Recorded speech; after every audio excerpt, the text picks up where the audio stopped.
definição de preço. Então, como eu pago pelo S3? Existem alguns critérios. O primeiro, e o que vai ter a maior influência no custo, é justamente os gigas que eu estou armazenando. Então, eu vou pagar por giga armazenado. Agora tem um detalhe. Quanto mais terabytes eu tenho armazenado, para quem não sabe, 1 terabyte equivale a 1024 gigabytes, beleza? Então, quanto mais terabytes eu tenho armazenado, menos eu vou pagar por giga.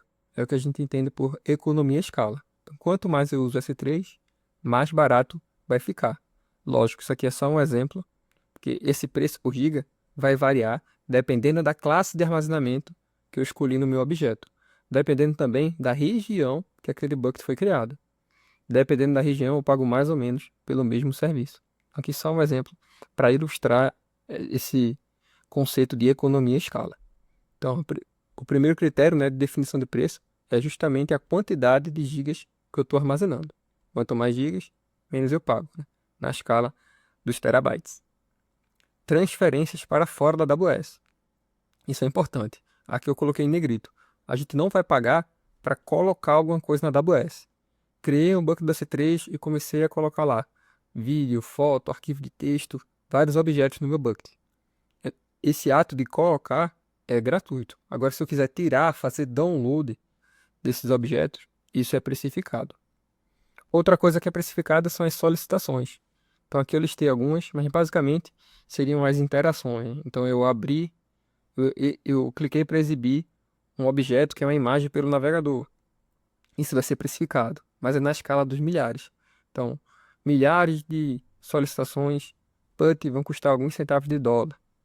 Então, isso também é precificado, mas o que vai ter a maior influência no custo, com certeza, é a capacidade em gigas por mês, que vai variar dependendo da classe de armazenamento. E falando nisso, né, nas classes de armazenamento, é importantíssimo entender isso aqui, porque o que mais cai desse treino no exame é justamente essa parte. A classe de armazenamento é uma configuração no nível do objeto. Muitas pessoas confundem e acham que a classe de armazenamento está associada ao bucket, mas não é isso. Eu posso ter um bucket com 5 objetos e cada um desses objetos em uma classe de armazenamento diferente. Isso exposto, bora entender aqui a diferença dessas classes. Cada classe vai ter uma vantagem, uma desvantagem, um caso de uso. Bora começar pela padrão. Então, se eu coloco um objeto por padrão, ele vai estar na classe standard. Caso de uso, dados acessados frequentemente. Qual é a vantagem? Nesse caso, eu vou pagar pouco para interagir com o objeto. São aquelas solicitações que a gente viu, né? PUT, copy, enfim. Além disso, se eu precisar fazer o download desse objeto, acessar ele, isso acontece de forma imediata. A desvantagem é que a standard vai ser a classe mais cara quando a gente vai pagar por giga armazenado. Quando eu falo mais caro, não é que seja caro por si só, mas é comparando com as demais classes. Próxima. S3 Standard Infrequent Access. Como o nome sugere, é para dados acessados com uma frequência menor. Então, se eu tenho um objeto que eu vou acessar todo dia, toda hora, coloca no Standard, porque esses acessos também são precificados, são aquelas solicitações. Agora, se eu vou ter um objeto que eu vou acessar uma vez por semana, algumas vezes no mês, eu coloco isso no Infrequent Access, porque em comparação com o Standard, eu vou pagar menos por giga armazenado. Vai ser mais caro para interagir com o objeto, mas como vou interagir pouco aqui, eu saio ganhando. Intelligent Tiering. Esse aqui é um recurso que utiliza Machine Learning para entender o acesso que está acontecendo naquele objeto. Então imagine que eu tenho um bucket com 2 objetos. E eu não sei se esses objetos serão ou muito acessado ou pouco acessado, para a partir disso eu colocar no Standard ou no Frequent Access. O Intelligent Tiering, ele vai monitorar esses objetos para mim e dependendo do acesso, ele vai alternar a classe desse objeto entre o Standard ou o Frequent Access. Então, se o primeiro objeto tem muitos acessos, todo dia, toda hora, coloca no Standard. Opa, passou um mês, acessaram uma vez, nem acessaram esse objeto, coloca no Frequent Access. Então, o Intelligent Tiering é muito útil quando a gente não tem essa previsibilidade. Infrequent Access On-Zone. Por padrão, todas as classes replicam os objetos em 3 arrays na região. Para garantir alta disponibilidade, a gente viu na aula anterior, na parte de das características, né, do serviço, com exceção dessa classe aqui. Ela é a mesma coisa do Infrequent Access, para dados que são pouco acessados, mas vai ser ainda mais barato que o Infrequent Access. Por quê? Porque a gente vai sacrificar essa disponibilidade por custo. Ao invés de replicar entre 3 AZs para garantir 99,99% de disponibilidade, isso vai ficar em uma única AZ. Então, vai ser a disponibilidade continua sendo altíssima. Salvo engano, é 99,9%. Então, ao invés de ser 99,99, seria 99,9. Continua sendo bastante coisa, mas, querendo ou não, é uma diminuição, né? Se eu não me engano, é 99%, é algo nessa faixa. Enfim, então eu estou sacrificando essa disponibilidade, essa alta disponibilidade, por custo. Vai ser mais barato hospedar isso em uma única AZ do que replicar em 3 AZs. Então, o Infrequent Access One Zone é ainda mais barato que o Infrequent Access, que é mais barato que o Standard. É mais barato por giga armazenado. Agora, se eu estiver falando para fazer solicitações nesse objeto, o Standard vai ser a opção mais barata. Mais opções de classes de armazenamento. Aqui é o Glacier. O Glacier é para backup. Falou em Glacier, tem que lembrar de backup. Dados que vão ficar lá armazenados por muito, muito tempo, anos e mais anos, que eu não quero mexer com frequência. O Glacier Deep Archive, já adianto que é a classe mais barata entre todas. Então, no Glacier Deep Archive, é o cenário que eu vou menos pagar por giga armazenado. Essa é a vantagem. Qual é a desvantagem? Caso eu precise acessar esse objeto, então baixar, por exemplo, isso leva até 12 horas. Então, aqui o acesso não é imediato.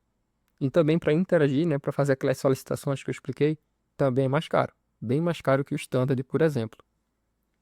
Então, o Standard vai ser caro por giga armazenado, mas vai ser barato para interagir com o objeto, para realizar aquelas solicitações.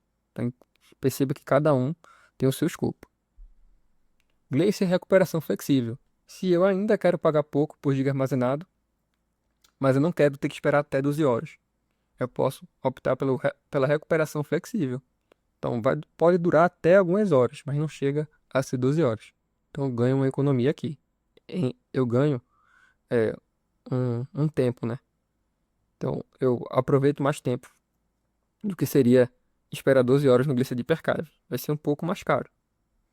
Também temos a recuperação instantânea, que vai ser ainda mais cara que a recuperação flexível. Mas o luxo é que, como o nome sugere, se eu precisar recuperar esse objeto, essa recuperação vai ser instantânea. Então, aqui no Glacier recuperação instantânea, eu vou pagar pouco para armazenar, menos do que eu pagaria nessas classes da página anterior. Vai ser mais do que as demais opções, né, de Glacier. E a vantagem é que se eu precisar recuperar esse objeto, vai acontecer de forma imediata, ao contrário do que seria na recuperação flexível e do Glacier Deep Archive. Então, de S3 é isso, de classe de armazenamento é isso. Deixei em anexo a documentação se quiser estender a leitura, mas isso aqui é suficiente para o exame. Coloquei aqui uma questão exemplo. Opa, antes disso, temos o Athena. O Athena não é um recurso do S3, é um serviço independente, mas está intimamente relacionado. Por isso eu trouxe ele aqui. Para que serve o Athena? Ele é um serviço para realizar consultas no S3. Ele não é tão importante, basta saber a finalidade dele, que é essa. Então imagine que eu tenho um bucket do S3 com vários objetos. Então, esses objetos são arquivos de logs contendo os dados dos meus clientes. Suponha que eu sou dono de uma loja de sapato. Então, com o Athena, eu poderia consultar no meu bucket quantos homens de 30 anos em Pernambuco compraram um tênis específico no mês passado. Olha que massa. Então, esse é o escopo do Athena. Realizar consultas no S3. E ele é service. Eu não vou provisionar ou gerenciar servidor para rodar esse serviço, para realizar essas consultas. Eu só vou pagar para realizar essas consultas, não preciso provisionar nada. E esse é o escopo dele, realizar consultas no S3. Show? Falou em Athena, lembre-se de consultas no S3. Questão exemplo, agora sim para finalizar. O enunciado diz: um engenheiro de nuvem quer armazenar dados no S3. O engenheiro acessará alguns dos dados anualmente e alguns dos dados diariamente. Então ele tem um bucket do S3 com diferentes dados. Alguns o acesso vai ser anual, outros não, outros vai ser diário ali, né, o acesso. Então, qual classe de armazenamento atende esses requisitos de forma mais econômica? Beleza, então eu quero economizar e eu tenho objetos que são acessados com frequência e outros não. Qual classe de armazenamento faz mais sentido nesse cenário aqui, visando a economia? Show. Nesse momento, eu vou colocar um timer na tela de 5 minutos, você pausa, tenta responder e eu já volto com o gabarito. E o gabarito, letra D, Intelligent Tiering. Porque a letra A está errada. O standard só atende o caso de uso dos dados que são acessados diariamente. Para acessar, para esses dados que seriam acessados de forma esporádica, anualmente, seria caro colocar no standard. Então descarta a letra A. Glacier Deep Archive. Aqui eu tenho que esperar até 12 horas para interagir com o objeto. Então como é que eu iria lidar com esses dados acessados diariamente? Descarta também. OneZone Frequent Access. Daí é certo para esses dados anuais, mas para os dados que são acessados diariamente, sairia caro para realizar essas solicitações para os objetos. Então, eu precisaria de uma mescla, né, do standard para o infrequent access. E o Intelligent Querying garante justamente isso. É um recurso de machine learning que vai observar os acessos que estão acontecendo no meu objeto e, a partir disso, ele vai alternar a classe desse objeto entre o standard e o infrequent access. Perfeito para o escopo enunciado. Os dados que são acessados anualmente, coloca no infrequent access. Ele vai colocar, né? E os que são acessados diariamente, coloca no standard, que a gente vai ter uma economia em cima disso.